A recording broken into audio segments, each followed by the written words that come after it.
right, y'all. Aaron Shriver, Melodies Memories. We were sitting here with Elvie. Shane, dude, welcome back to Chicago. Good to see you, man. So, dude, it's a little different than Joe's. This tour, you picked a little bit more intimate venues. Why did you pick that for this tour?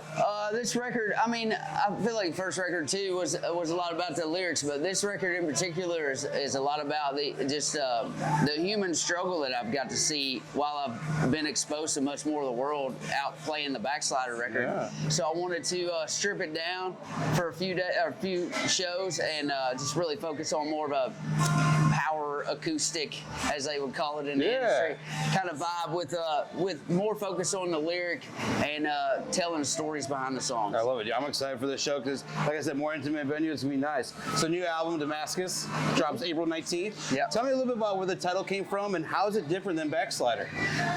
Backslider was very much like a thumping of the chest of where I'm from and what made me who I was in my early and mid 20s. And this record, Damascus, is the road to Damascus that I've been on since then. Trying to figure out where I'm going and what I want to talk about. And what I found that I want to talk about was those stories that I'm learning from people after shows and stuff, and just the struggle and the chaos that's going on in the world right now. But also Damascus, I'm working on a knife right now that I hand forged with a guy named Kim Breed. And it's a type of metal where you take a lot of different metals and you beat them together. It makes this really beautiful, strong blade, and it's got all these really cool lines in it and stuff.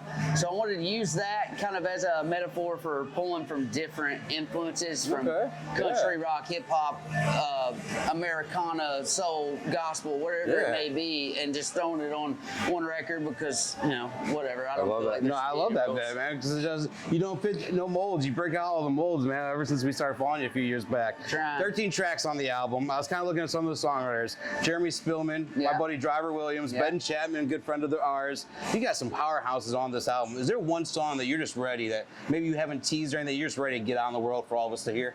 Man, I mean, I ain't saying this to discount any of those guys, but my first solo write that I've recorded. I've written several hundred songs by myself, but I put a song called "Does Heaven Have a Creek" on this record, and it's just very personal to me. It was based off of a conversation I was having with my dead grandmother outside of my camper. I just looked up at the sky one day and I said, "Granny, does heaven have a creek where I can swim in my old blue jeans?" And love that. And it really sparked this thought of like what Les Pearly Gates' perfect picture of heaven might be for just a good old boy like me, Yeah, I was actually, when I was looking at the track listing and I saw that one song with just you, Rise the Rider, on it. It's like, that's gonna be my jam. That's gonna be my song. So it's coming out March 1st. So okay, I'm excited, man. You heard it here first. Hell yeah, cannot wait. So I heard on your Twitter or on your Instagram a couple days ago in 2017, you got to kind of go out and play some bigger shows with man Toby Keith. Yeah. Anything that you kind of took away from actually playing those bigger shows for the first time in your career that you're still using today? And did you have a favorite Toby Keith song? I mean, I really like "Don't Let the Old Man In," which is one of his newer ones. But I mean, there's so many great Toby Keith songs, man. It Should Have Been a Cowboy is probably like the most perfect sing-along song that there ever was. But I liked all his quirky stuff too. As far as Toby, like just watching Toby, you learn real fast that like the music and being the guy on stage and the singing is a big part of it. But also like you can, if you're smart, you can be a great businessman too, and provide a great life for the people who believe in you, that are on your team and your family and everything. So I think that a lot of people don't realize how smart Toby was as a businessman and how he had his hand in so many different pots, and he loved good cigars, and I got to smoke one of them. So. Oh, a golfer too. I mean, I watched some of his old golfing stuff.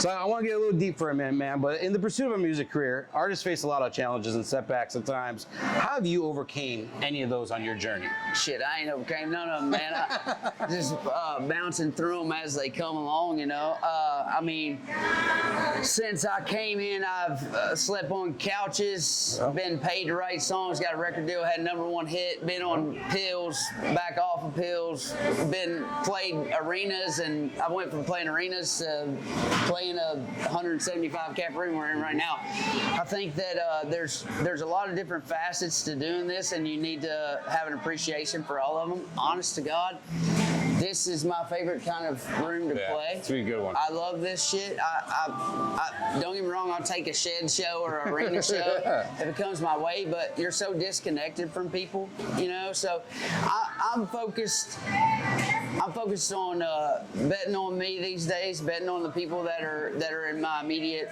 road family, these guys that are out here with me, and what we know we're good at and what we do, instead of worrying about like what everybody in Nashville can do for me. I think when you start getting that attitude, that's a recipe for disaster. You need to lean on yourself and the people that show up to support you at these shows like this one tonight.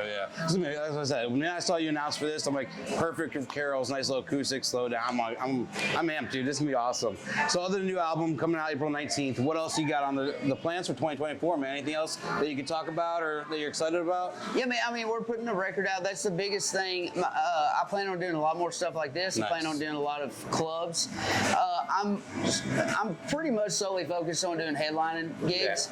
I'll take some festival gigs and stuff that come along, as long as I feel like they mash up well with the bigger picture of what I'm trying to achieve and the kind of artists I'm trying to put myself around, and the people that I would like to be singing to.